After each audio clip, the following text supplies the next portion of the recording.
Hello and welcome to the World Extreme Medicine Podcast. I'm your host, Stephen P. Wood, EM and Critical Care Nurse Practitioner, EMT, Wilderness and Extreme Medicine Fellow, and your podcast host for today's episode of World Extreme Medicine. It's great to have you joining us today. We know there are a lot of podcasts out there and a lot you could be doing with your time. We're thrilled that you're spending your time with us for today's podcast. And today, I am excited to have Mike Hudson. Mike is a Colorado native and nationally registered paramedic with over 25 years of street-level paramedic experience. He's a former Navy Hospital Corpsman and has worked in San Diego, Denver City, Denver County, and was a flight medic with the Rocky Mountain Flight Program. Mike currently works as a street-level mobile intensive care paramedic and EMS educator in central New Jersey. But he also brings a depth of experience in both ocean rescue, swiftwater rescue, and why we have him on today's podcast, experience with great white sharks. Mike works for the Discovery Channel Shark Week production team as their lead dive safety and remote medical specialist. And we're going to be talking today about his experience as a paramedic with the Discovery Channel's Shark Week program. Mike, Shark Week is one of my favorite weeks for many reasons. I have a both intense love and intense fear of sharks of all sizes, but especially I'm residing in Massachusetts, and Cape Cod has become somewhat world famous now for our influx of great white sharks, and as a result of the influx of seals to the area, which has been, really, something that is both thrilling and frightening for someone who loves to spend some time on the water. And I'm just very excited to hear about, your work in this very interesting and niche area of paramedic work, which is, working with production teams and working with, these beautiful animals. So, Mike, without any further ado, I'm going to let you introduce anything else you'd like to add to that, because I know you also have a depth of experience. And then let's talk about your time with these great white sharks. Awesome. First of all, thank you for having me on this podcast. This is actually my first one, so this is quite a historic moment in my life. I feel like I'm important now, although I'm very humbled by it, because I'm literally looking at your past guests that have been on this program and your hosts and faculty and management of your operation. I'm just absolutely floored. So very stoked to be a part of your guys' group. I just wanted to correct you on one thing. I'm not a swiftwater rescue expert. I'm an ocean rescue specialist and open water rescue specialist. There are guys that I pale in comparison to in swiftwater, although I do some swiftwater rescue here in New Jersey. We can talk about that later. But anyway, that was the only thing I wanted to correct. And once again, thanks for having me. And so I want to preface this also by saying that I'm not a shark expert. There's a saying out there, sometimes you hear it's not what you know, it's who you know. And this rings true when I'm doing my Shark Week stuff, because I'm surrounded, lucky enough to be surrounded by, the world's top leading shark researchers, scientists, guys from the Miami Shark Lab, the Bimini Shark Lab. I've got colleagues that absolutely do crazy things with these animals, all in the hopes of, saving them in conservation, as well as what's going on up in your neck of the woods, which are, literally human fatalities from shark attacks. Yeah, I'm a guy who, when I go into a residential pool, look around to make sure there aren't any sharks in the water. And I'm not kidding. But yeah, having, now being a great white shark myself from a whale watch boat, and having just incredible respect for these animals, but also being part of a community that, yes, we Cape Cod and surrounding communities, they depend on tourism, and part of tourism is certainly ecotourism, and there are people that are drawn, to these areas actually because these animals are here, and they want to see these animals, in the wild. But also many people who are here who, share some of the fears that many people have, probably stemming from, Jaws and other, programs. But we have had some shark attacks, and we've had some fatalities, and that, certainly has created, a little bit of a turf battle between, tourists who want to, spend time in the ocean, kayaking, fishing, swimming, and, those who, understand the need for sharing our space with these sharks and many other species. And so, it's an important topic. And I think, the work that you do and the work that your colleagues do is just so critical, for people getting, a better understanding of why these animals are here. The actual incredibly low frequency. I don't care why they're there, to tell you the truth. I mean, what we're doing in Cape Cod right now is, and I hate to sound smug about it, but literally it's down to this. Where you're at, Southern California, Maui, there have been an increase in number of shark accidents, fatal and non-fatal. Southern California, and especially the Red Triangle, is seeing an absorbent amount of white shark activity. Tons of white sharks, and that's actually where we're going for the sequel to our show that we're shooting in Cape Cod now. But, really the way my team's approaching it, and even though I'm the medic on this team, I'm also part of the expedition planning and producing it and all the marine safety and all that other stuff. Our big thing is, and my big focus is creating deterrence, because the bottom line is, and I hate to say this, and I think I can get away with it because I'm not a scientist, tourist money is going to win every single time. Every single time tourist money is going to win. These small towns, just like in the movie Jaws, and this is just, fiction, turning into life. If there are enough attacks, they're going to go out there and cull these sharks. They're going to cull the herd and cull that pack and get rid of some of these animals out there, which is what nobody wants. I don't want to see that. Sharks are awesome. They're a pivotal part of the ocean, and that's why I like them. They scare the crap out of me too. And I've been in the water, and I'll tell you some stories. But for the most part, sharks are a pivotal piece to the puzzle of keeping our oceans alive. And if we don't have our oceans, we'll die. As a human race, we will die.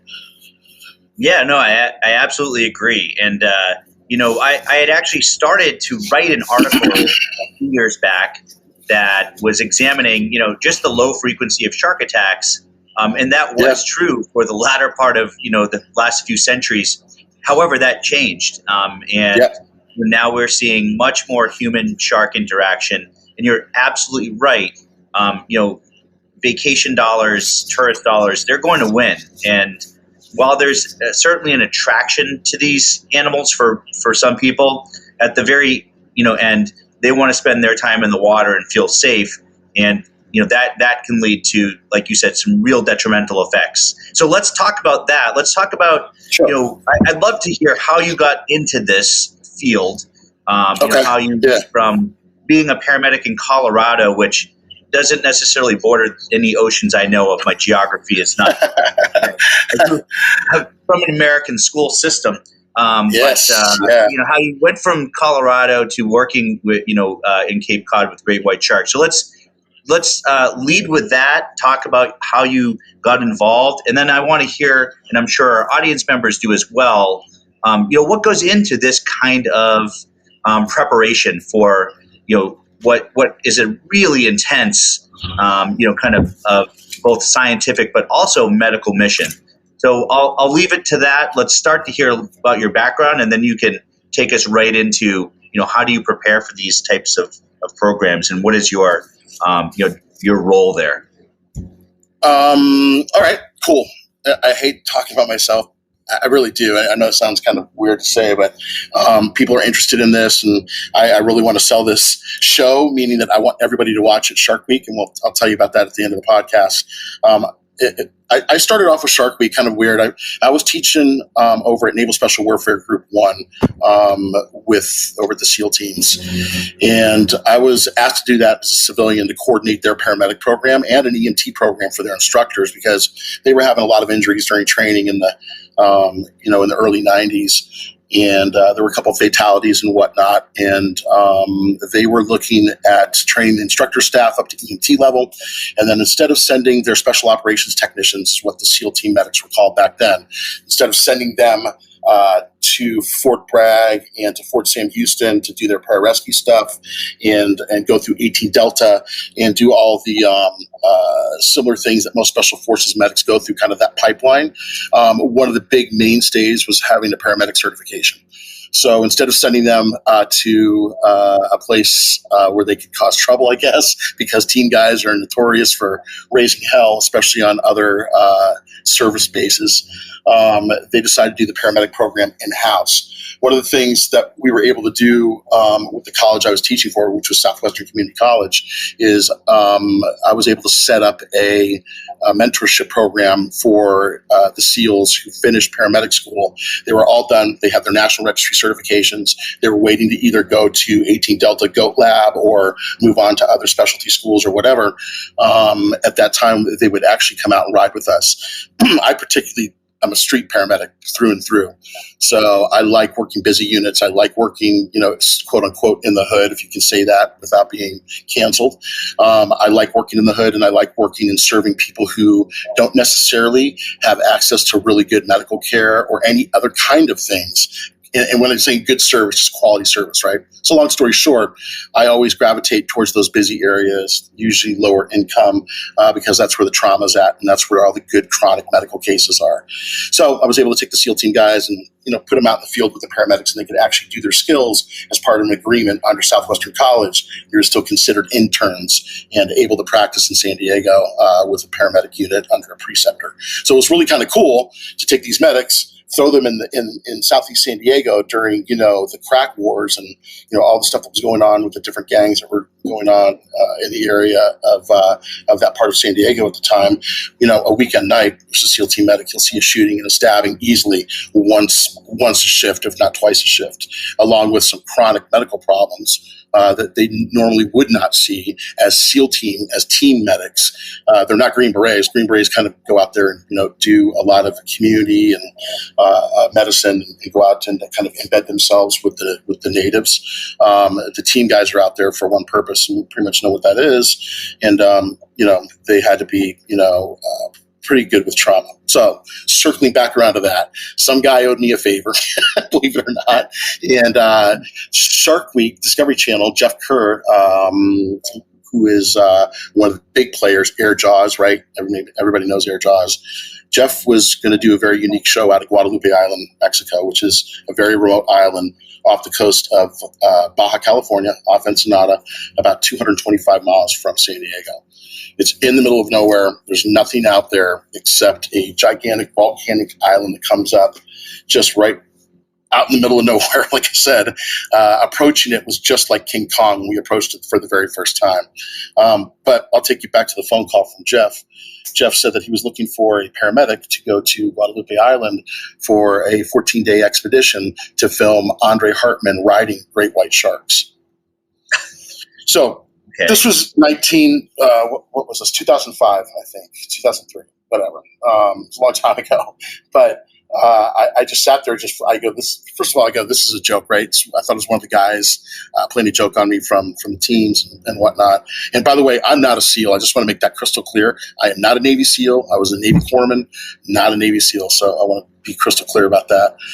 So anyway, I thought it was one of the team guys or one of my students playing a joke on me or one of my guys, but he was dead serious about it. And the first thing out of my mouth was, you don't need a paramedic for something like that. You need a physician, an OR suite, a trauma center and whatnot, because what you're talking about is something, obviously, we can't put a show on Discovery Channel like that today because you can't ride on the back of white sharks. It's harassing the animal. It's not good for the animal. Personally, I don't think it hurts the animal at all, but people freak out when they see any kind of interaction between human and shark species. That's pretty apparent when you take a look at Ocean Ramsey and what she does in Hawaii. People are freaking out all the time about what she does. So that being said, is setting up for this Guadalupe Island thing, I immediately started to look at what the odds were, and they were stacked against me just from get-go. And every single trip out to Guadalupe, the odds are stacked against me. Now, Guadalupe Island is got a co-op fishing village on there of about 35 Mexican families. And they run the lobster fishing that's out of there, and they dive with these white sharks every single day. And when I'm telling you white sharks, we're talking about everything you can imagine white shark wise. Big, 1,500 pound, 2,000 pound animals. My team was with Greg Scommel when we tagged Deep Blue. So we were one of the ones that tagged the biggest white shark, I think, that's on record right now with a tag in it. And she's a big girl. And that's also one of the sharks that Ocean Ramsey does a lot of stuff in Hawaii. I've seen a lot of pictures with her. Anyway, long story short, the point of the matter is this show was following Andre Hartman, a very famous South African shark wrangler and expedition leader, who was pivotal in a lot of white shark stuff. This show was about filming him ride these white sharks in Guadalupe. So you have an island, 33 Mexican families. There's no medical care whatsoever. They fly a doctor in every once in a while to do, basic, community health stuff. There is no emergency room clinic. They rely on the Mexican Navy for any type of emergency. Medevac is impossible off Guadalupe. Their airfield is on top of the island, so you have to take a rickety road like MASH, the old school 4077, Jeeps walking up the road, nice and slow with the patient on the hood of the truck. That's exactly how it would go down. Helicopters can't fly in there because the distance is too great. Coast Guard has to refuel. So it doesn't leave a whole lot of options for any kind of help coming. So as a paramedic, I was pretty much out there all alone, and in preparation for this was just absolutely, how do you start? So I got a medical director to sign off on my protocols. I made sure what the rules were in Mexico and what I could do and couldn't do. I made it perfectly clear to everybody that if something happens out there and somebody gets bit by one of these larger animals, it doesn't matter who's out there. It's over. That's it. So the whole point is I went in there as a medic and ended up being taking on a safety role because I knew if something happened, that would be my first and last Shark Week show. And also, as I got to know the guys in the expedition and who I was out there with, these people turned into my friends, and the last thing that you want is something bad to happen to your friends. So I take on the safety role now, which is I coordinate all the dive safety. And that's the other aspect of this. Not only are we diving with big animals that have a tendency to do squirrely things unannounced, we were free diving with them, but we were also using compressed air.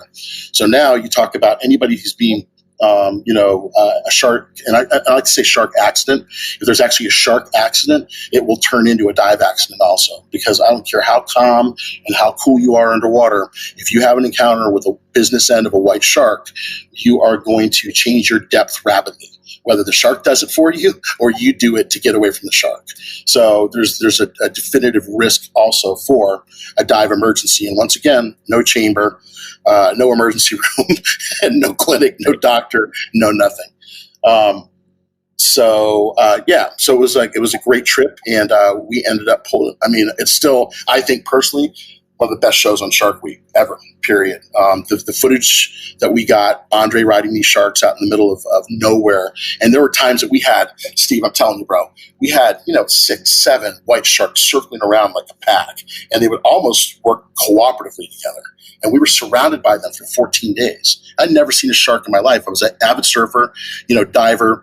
I did a lot of spearfishing in San Diego, but I'd never been around a real shark until I got out to Guadalupe. So my experience was right off the bat, free diving with them. That was it, right off the bat. So anybody who was doing safety in the water, we were in the water backing up Andre during the filming. So if I wasn't on deck standing by, I was in the water doing safety.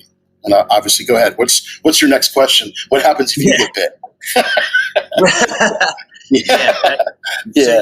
Thanks for adding to my fear. I've always been afraid of just the solo shark, but now, hearing this, shark pack that just really escalated. It's incredibly. I can't even where do you begin with, how do you prepare for the challenges of what, you are facing there? I know that you're down here now on the Cape and you're planning, for a program looking at our great white shark population.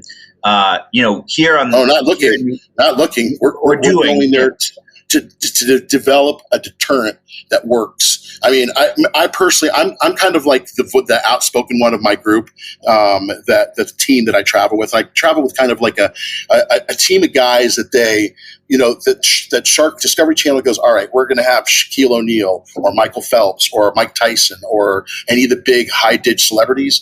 Their insurance people want the A team taking care of them, or whatever it is, the A team on paper or certification, whatever you want to call the A team. We are the high risk team for Discovery. So whenever they send out celebrities, we go. So the guys that I'm working with, we're all kind of cut from a different thread. We're all crazy in our own sense, as crazy as it gets. But the bottom line is planning for these things with these guys. We're going there to Cape Cod to actually develop deterrence, because the time is over. We can track all we want. We can look at pinnipeds, and the increase in them, because we're protecting them as well as protecting the sharks. And there's more people going to the beach these days, and more money to spend, and during COVID, and look at a number of different things. But it all boils down to one thing: deterrent. We have to deter these sharks to get them away from these areas where an attack will occur. Give the lifeguards an ability to deter the sharks, and also put a permanent deterrent in some areas, so we can keep the tourist money coming in and the sharks can coexist, and there's not a big hunt for them, because it's coming down to the point. There's a lot of politics going on, living up there. People are scared, and they're scared they're going to lose their livelihood, because I tell you, ecotourism ain't going to bring in the numbers a beach is going to bring in. You know what I mean? So people going there have houses there because they want to be on the beach. They want to be able to get in the water. They want to be able to feel safe. So the time for tracking sharks and tracking sea lion behavior and shark hunting behavior and all that time is done as far as I'm concerned, because we're having fatalities. We have to develop a safe deterrent to keep these sharks away from swimmers, keep the swimmers safe, have a plan to act if a shark comes in an area, and obviously prepare people and prepare the public, with education on when not to go in the water, And if you have to set up swimming areas with these shark deterrents, then that's what you have to do. But there's going to be a choice, and it's going to end up being the tourist dollar. And that's just my little political point on it. But the tourist dollar will win, and they will go out and hunt these sharks down. So yeah, absolutely. And you probably are aware, there is an annual shark hunt, in Nantucket Martha's Vineyard, and that has been something that's gone on for decades. So that is one thing that I think has been impactful for many people. This idea that these are huntable animals, and that it's part of a fishing industry. And I think we're starting to see that change. But there's still people that's how they feel we can manage this, is by culling as many sharks, or even culling the seals, to really remove that draw for these sharks to the area. That's why they're here. They're here for the food. There are many people who feel that's the ecologic answer to this, and clearly that's not. And I'm really interested in these, hearing what you have to say about these deterrents. I have a notebook full of ideas of like lasers and satellites, if you ever want to tap into that. They're mostly crazy, but anything, because I mean that's where our team is at right now. Is we're called, the show, I might as well just say the title of the show is called Saving Jaws. And Saving Jaws, Cape Fear is the title, but we're also going to go to California. We're going to go to Maui, because it's just not white sharks; it's tiger sharks and bull sharks, as well as oceanic white tips. And in the Bahamas, Caribbean reef sharks are wreaking havoc. And obviously, if you saw Jackass on Shark Week this year, you saw that rescue, which was probably one of my gnarliest, or dumbest rescues of my career. And I can tell you how that all went down, because that's a story in itself. But these animals are beautiful. They're awesome in the water. I love free diving with them. I love being in the open water with them. I hate being in a cage with sharks around me. They're just unbelievable animals, and you just have to pay attention to their behavior when you're in the water, but you can't teach that to the public. You can teach the public, though, don't go in the water when a gigantic bait ball of thousands of fish are coming on shore and they're being chased by something under the water, right?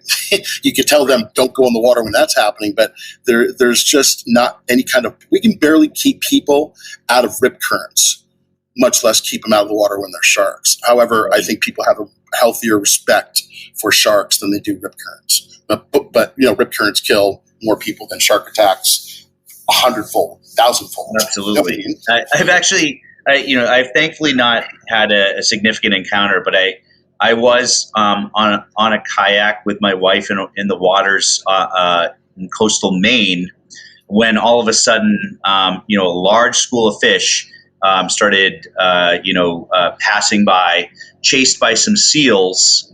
And that was the point where I'm like, oh God, what's behind this? Thankfully, it was a minke whale, which I now have greater respect for the size of minke whales. Normally, here on the Cape, when we do whale watching, minke whales are kind of like there's a minke whale, but we're going to blow by that because we're looking for, North Atlantic right whales. We're looking for humpbacks, the fauna that people really enjoy seeing. But it was an incredible experience.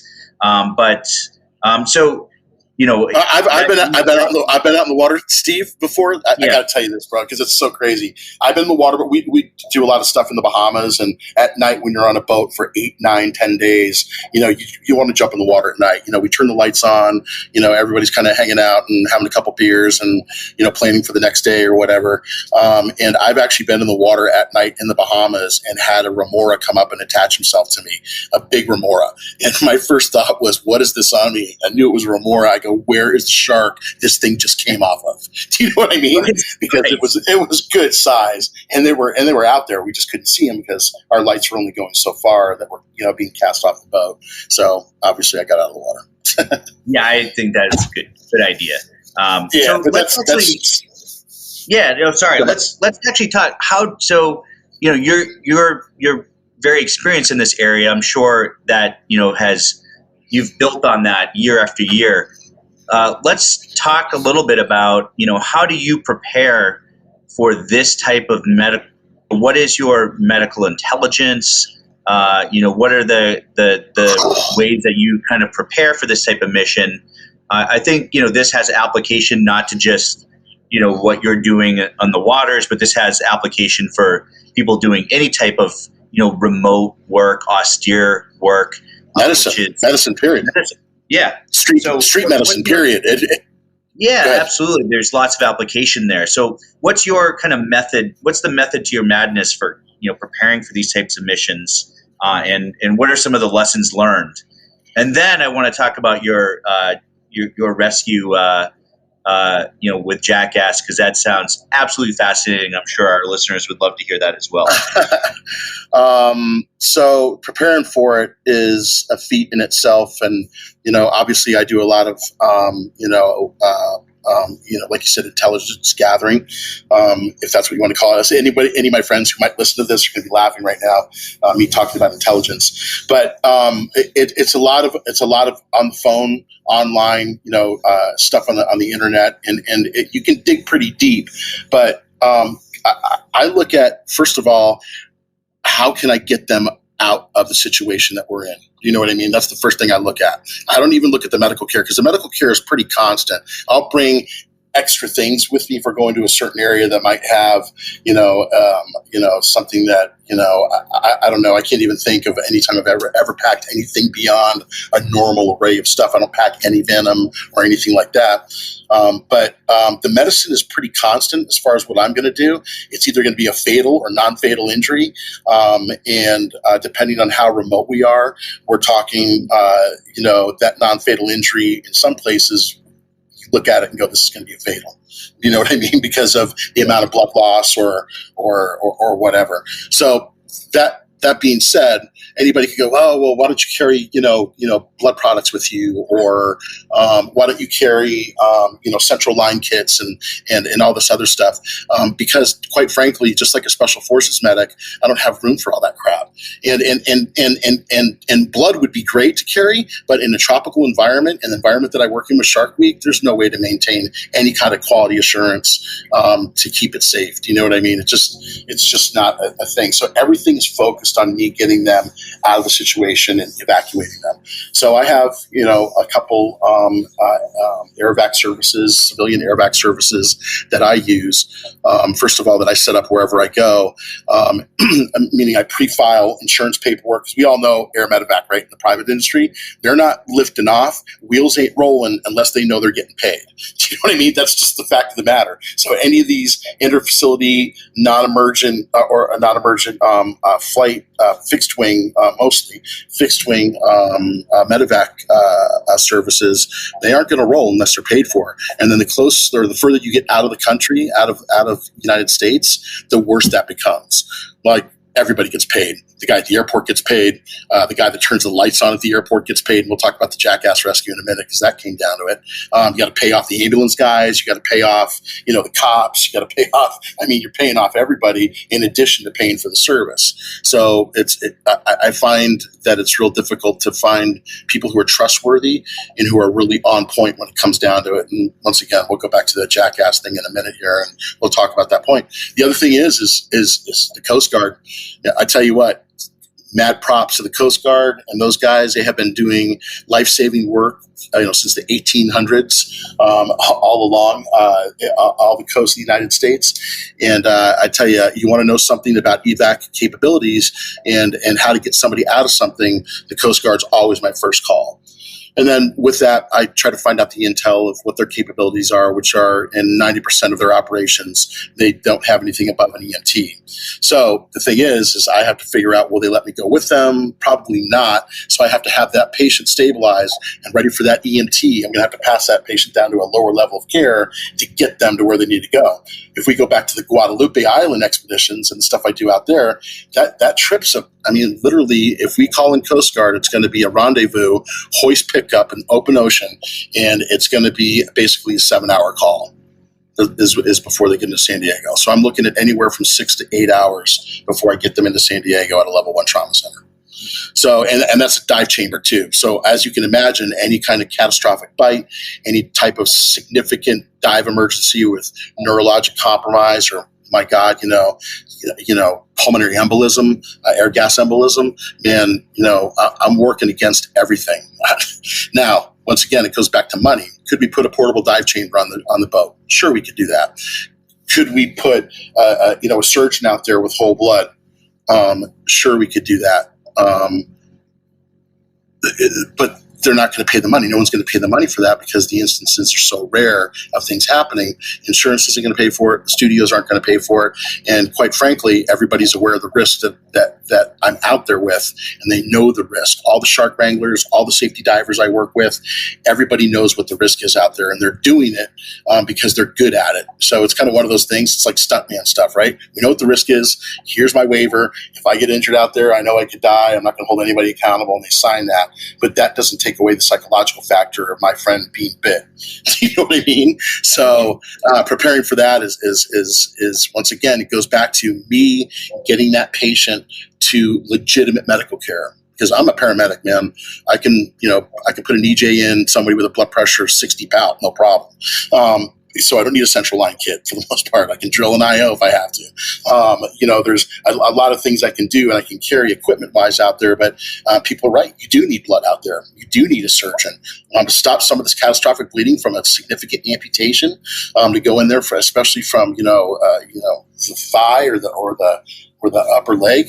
Man, I don't even want to think about it. But I think about it all the time. And as I get closer to these expeditions, it consumes me. And it consumes me to be just the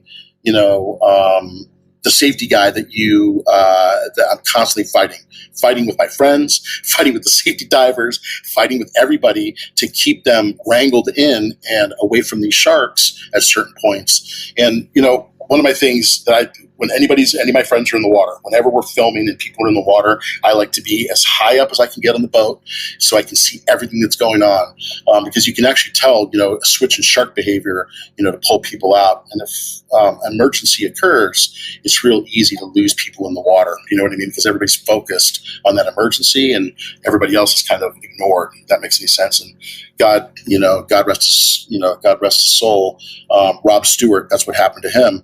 His partner, he popped up in the water with his partner who was hypoxic. They were doing rebreather dives. He was hypoxic, and his partner, was basically unresponsive. So all the focus was on his partner. Rob appeared to be okay, gave the thumbs up to the dive deck. Dive deck was turned their attention to working on the Rob's partner, and Rob sunk below the surface and wasn't found for, I think, 8 hours.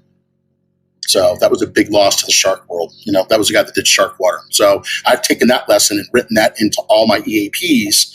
As far as preparation, we all talk about what the diver recall is. If there's an emergency, everybody's out of the water. I call it the Rob Stewart protocol. Anything that happens that takes attention off the situation at hand, and there's something new that's added that takes away the safety and the dive master's attention, everybody's out of the water, period.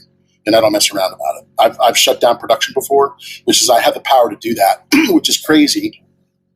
That I can shut down $1 million production because of safety.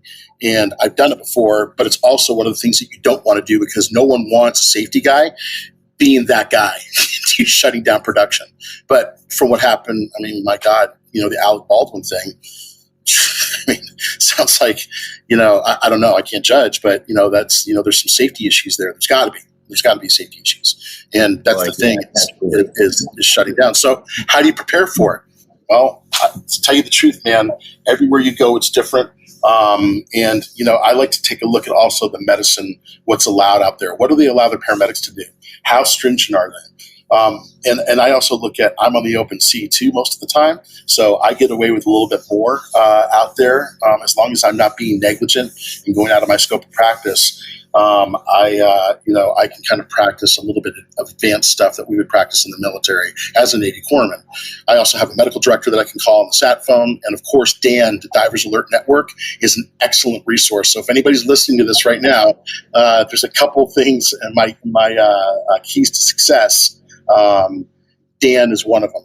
And they have those physicians that are always on call that can, give you advice. And you don't have to be a Dan member to use Dan. That's what everybody has to understand. To pay for services, Dan Insurance pays for chambers and emergency rooms or anything that would happen on the dive. But to use their medical services and their phone consult for dive emergencies or aquatic envenomation or anything like that, Dan is a free service. So info only.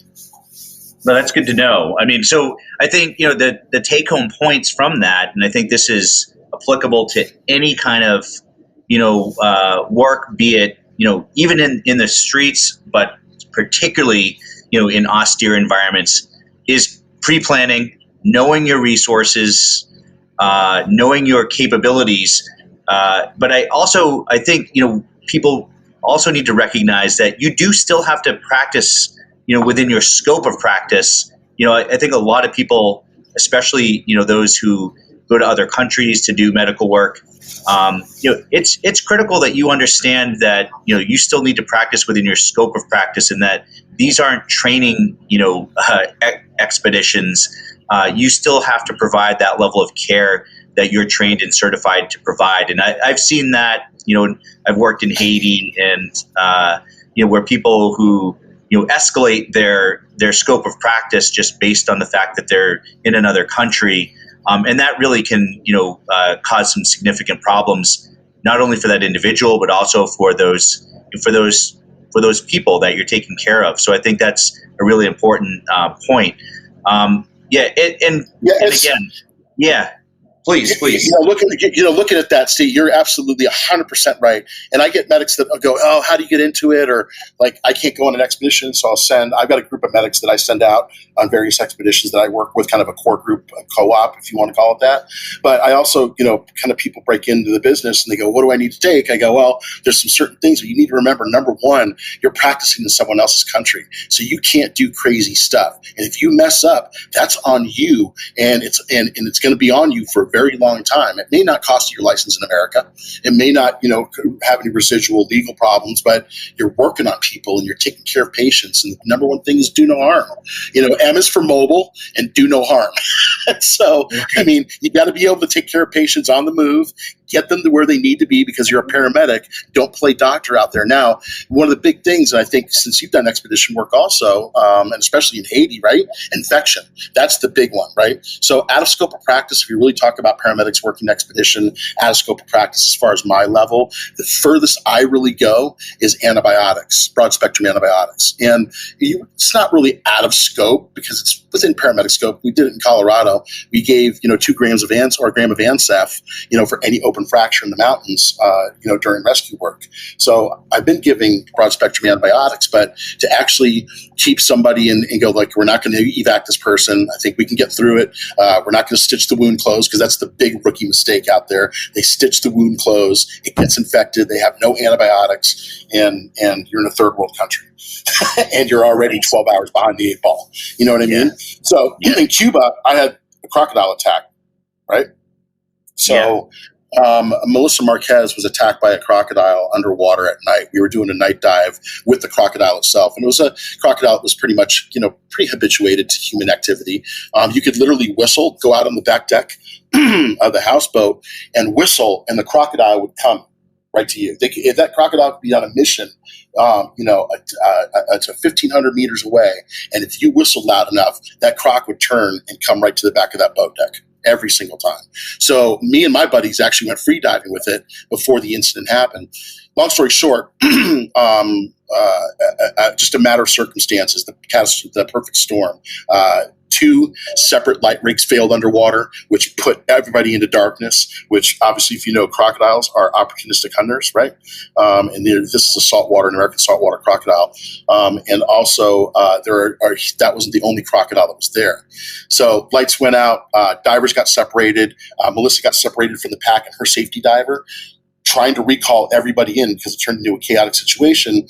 The crocodile came up, grabbed Melissa from the back on her calf and started dragging her into the mangroves. So she weighs about 110 pounds. She rocks. She was screaming, and when I say screaming, kind of a calm scream, right? But just absolutely a trooper because I don't know if I would have been able to handle it. But she was being dragged in, to the mangroves by a large croc. So, the safety divers kind of reacted to some kind of, activity in the water. They didn't know what was going on. No one really knew. Comms had failed. Everything had gone wrong. I jumped into the water, pitch black. And when you talked about dreams as a kid, the dream that I always have as a kid is a crocodile in a pool and me jumping in the pool as a kid and being attacked. That's always been my dream, my nightmare. So jumping in, pulling her out, the crocodile never re-engaged. He actually let her go, I think, because he tasted the wetsuit. And then we ended up pulling her out. Now, the point of the story is going back to the antibiotics and practicing out of scope. I was in Cuba. We were at a place that was easily 14 hours from Havana, 20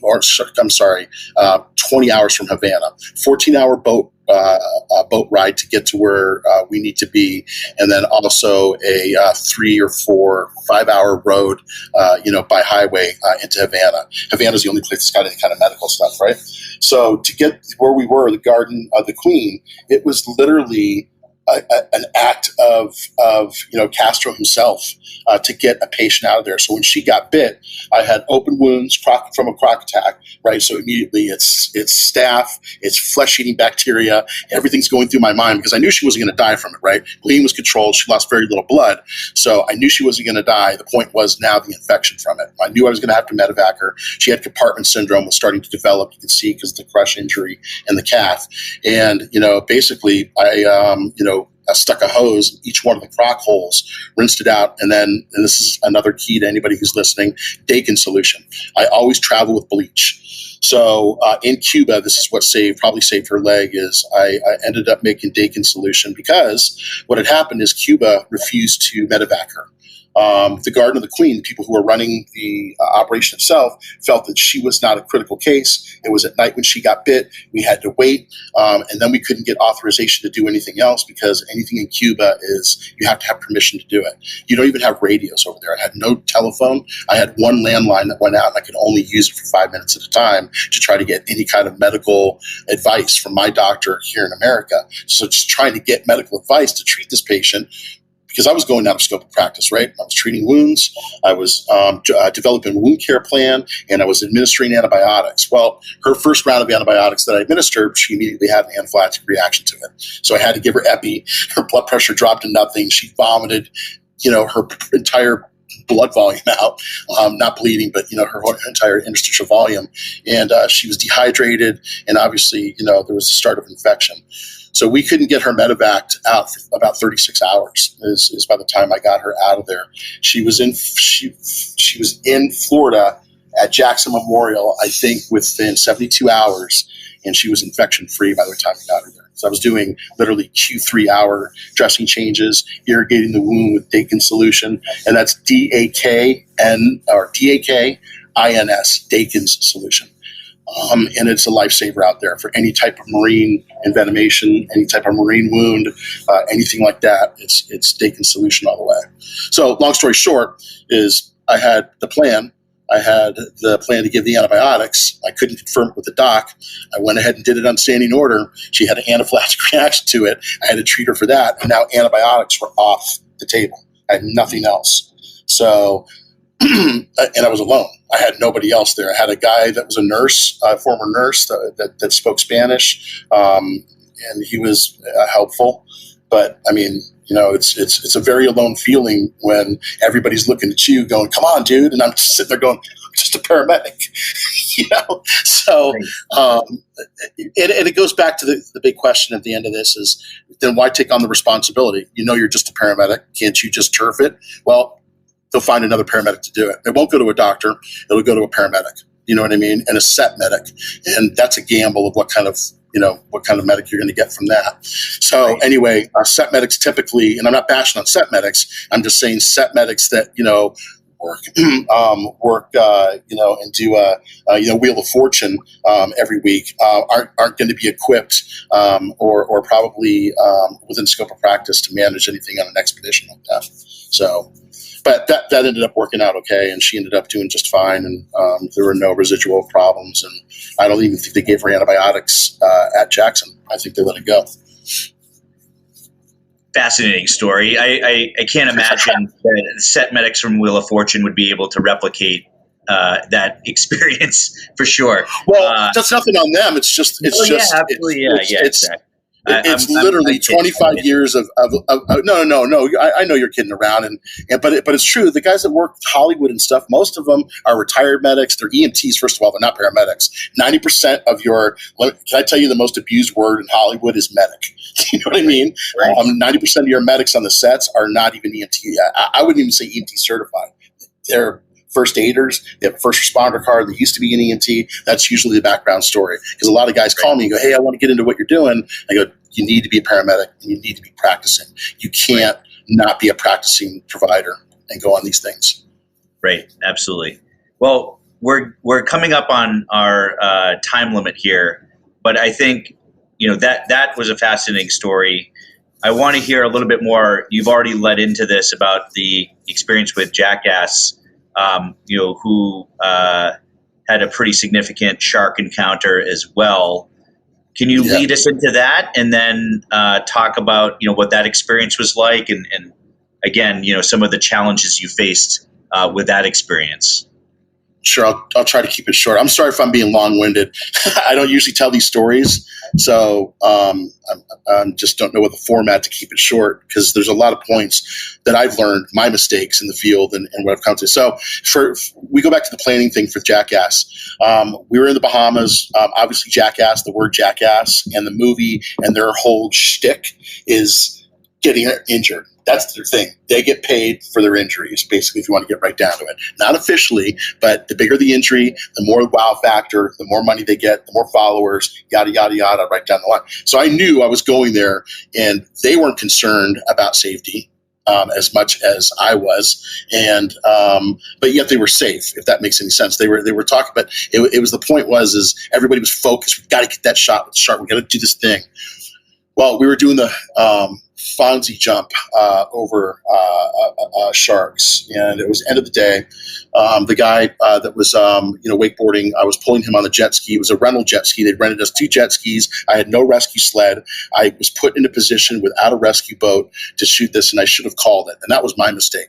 I probably should have called that and said enough is enough. We've got a lot of good stuff today. Let's just regroup tomorrow and come back at this. But everybody was ready to go. We had the ramps out there. Everything was built. Everything was going.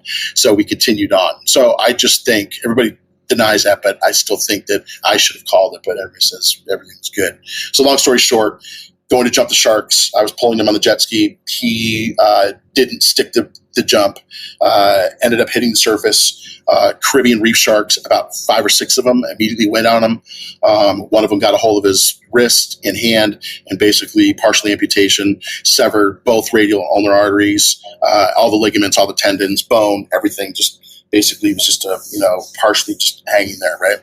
I don't know if you're a fan of Monty Python and the Holy Grail, but from when I flipped around with the ski to go back after him, because I immediately saw what happened, because the shark was on top of him when he got attacked.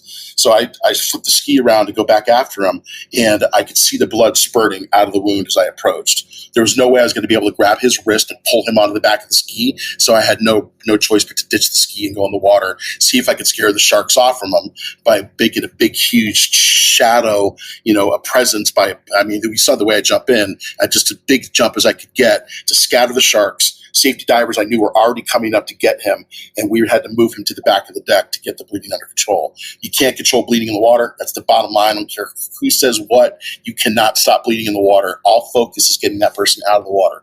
So pull him out of the water. Activate Rob Stewart's protocol where we recall all the divers.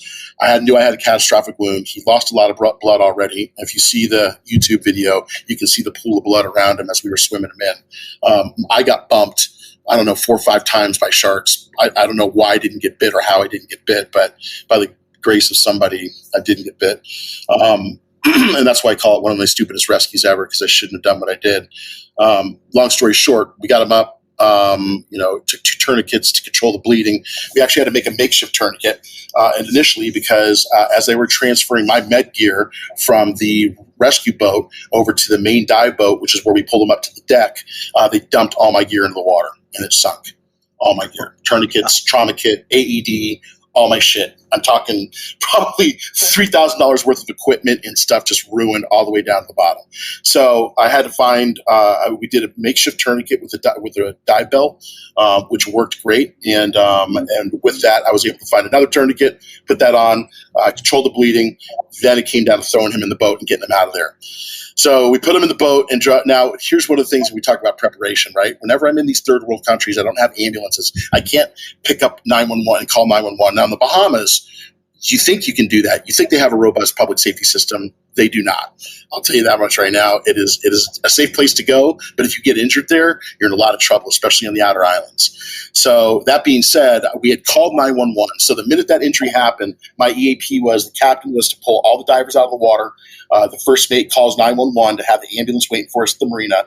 And if everything went well, there would be a Nassau EMT ambulance there to take us to the hospital. Well, I always know, especially in the Bahamas and these Caribbean islands, things fail and plans fail all the time. So I usually pay somebody $100 just to sit at the marina. So I pay out of my own pocket and then charge it back to the studio later just to have a standby driver. I tell them, I don't care what you do. You can hang out here with your girlfriend all day, play checkers with the boys, do whatever. Stay sober and make sure this van is wide open if we come up fast in that boat. And that's it. Right. And that's paid off on this one, because when we pulled up with this, with the injured party, with my patient, there was nobody. There was no ambulance. You couldn't even hear a siren. And that's one thing I did. I go, can anybody hear a siren right now? Anyone? Nope. Load them into the minivan. And then I did the rest of my care en route to the hospital. And then we got to the Bahamas hospital, and that was a whole nother set of problems once we got there. Long story short, and I'll get back to the planning phase too, is I activated my evac plan. And one of the weirdest things, Steve, is I was out there, I'm making the phone call to my evac provider, which is Riva, and I don't know if I can plug them, but they're awesome. Riva out of Florida, and Riva's already got the wheels and getting everything in motion for me. And I'm standing there, and I have this moment of zen, and I look down, and I've got blood all around me, like a pool of blood. And I'm looking at myself, I go, am I cut? Am I bleeding somewhere? That was just how much blood was draining out of my board shorts and my life jacket and everything onto the ground. So literally standing on the sidewalk, I'm calling in a medevac, just surrounded by blood. And I go, there's no way I could top this. This is it. This is the pinnacle. And we ended up calling in the medevac, the air medevac service. The Bahamas wanted him out of the hospital, but they wanted him out of the hospital their way, which is not very fast, right? They want payment. They want their money paid. They want the bills paid. They want everything taken care of before they even release the patient. So the only fact of the matter is we were waiting. I had an airplane on the tarmac. It was 11 o'clock at night. We were about 5 hours into the bite, 4 hours into the bite. And the airplane on the tarmac was there, and the airport shut its lights off. And the hospital had called the airport to say we hadn't paid our bill. The patient wasn't leaving the Bahamas. So I already had that plan in place too, because I knew we had a fixer that was really good, and I knew our fixer would handle that. So I had to call our fixer and go, listen, go to the airport, give him whatever money it needs to get those lights on. We got to get this kid out of here. Then I had one of the attendings, orderlies, walk in there with a cell phone, give it to the patient. I said, do exactly what I tell you. Sign out AMA right now. Because in the Bahamas, they still have to follow those laws. They can't keep people against their will. So he literally signed out AMA in a refusal with his left hand, right? And he's walking out, bandaged up, and we throw him in our van and drive to the airport and turn him over to Riva's air crew and got him out of there just in time before the police arrived to shut down the airport again. Now, we had already paid the bill. We had done everything that we were supposed to do. It just, we didn't do it the Bahamas way, and they didn't like a bunch of Americans telling them how things were going to go down. But they weren't equipped to do the surgery. You don't want blood transfusions in the Bahamas. So once again, my job was to get that patient to Miami and get him to a surgeon and good blood. Well, yeah, everything failed. Literally everything failed. Everything failed that I knew was going to fail, failed. I think here's the most important question. Did you at any time say it's just a flesh wound? Did you like our Python reference? But yeah, that's my Python Holy Grail, just a flesh wound. But I tell you what I did do for the very first time in my career. After it was all said and done, when I got him originally in the Bahamas and went to the hospital, and I went back to the hotel to take a shower and get some clean clothes on and go back down there, because I knew I was going to have to liaise, and I knew I was going to have to lay down the law. It was just going that way. And I've dealt with doctors and nurses my whole career, intelligent ones that have taught me the way to deal with non-intelligent ones. So, being there as a paramedic, talking to doctors, going, this is the way it's going to go down. I need to get this guy out of here. I have a medevac plane sitting on a tarmac. I've got jacks on board. I'm standing by for this guy. We need to get him out of here. And they're like, well, it's going to take a few minutes. We have to wait for this ambulance to get here and sign this paperwork. It's just, I got back to the hotel room and I sat on the bed. And I looked at my watch at some point before I sat on the bed, and then I just literally woke up like I was sitting in the same position, staring at the wall. I lost an hour's time. It's that much that we've done in the adrenaline. Because when I jumped in the water, there were at least 5 or 6 sharks on top of him, just getting ready to go at it. Well, Mike, thanks for sharing this today. I think this is probably one of the most unique podcasts I've ever done. I've talked to people who've done some amazing work, amazing rescues. This certainly tops many of those with kind of the uniqueness of your work, what you're doing, the people that you're working with. I really want to thank you for spending your time sharing, your stories, your extensive knowledge and expertise with us today. And thank you, listeners, for choosing the World Extreme Medicine Podcast as your source of wilderness and extreme medicine education. We're certainly going to have a number of links to Mike's work and to some of his other work that we'll hopefully get an opportunity to spend some time talking about on a future podcast. For more content like this, please make sure to follow us on Instagram at World Extreme Medicine, on Twitter at XPedMed. Visit our website at worldextrememedicine.com. And Last but not least, join us for the Expedition Medicine Conference in Edinburgh, Scotland, or from the comfort of your own home for our virtual program, November 13th through the 15th. The lineup for this conference is already amazing. It'll be a fantastic event. Thank you again. Thank you all. Be safe out there, and we'll be touching base next time on the World Extreme Medicine podcast.